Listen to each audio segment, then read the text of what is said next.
Thermometer भीतर check करो है। डाली के थर्मामीटर भीतर चेक करो है। कि पिया बैक पी के बाइक पाया टैक करो है। कि पिया बैक पी के बाइक पाया टैक करो है। और दक्षिण मुहे घुमा के कमर करैक करो है।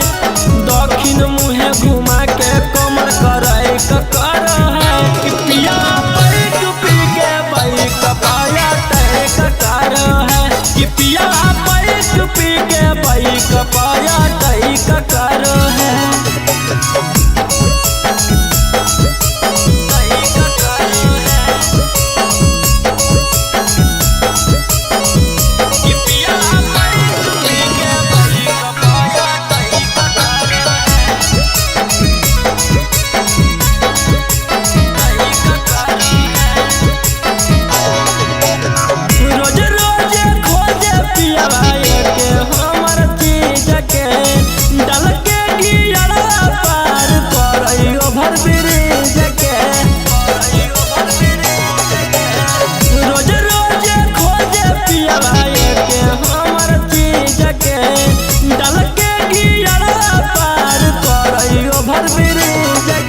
नीचे लगा के जैक दहिया हैक करो है।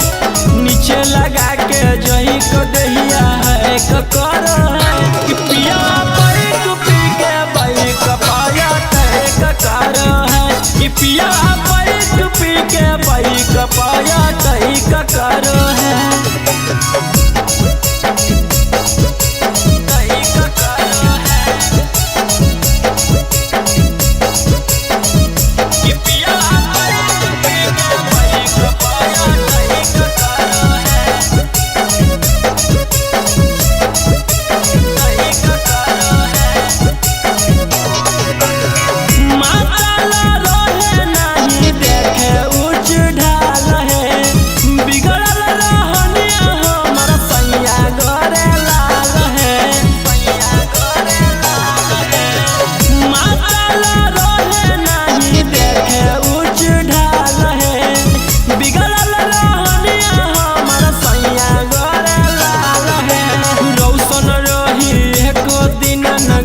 पकड़ो है।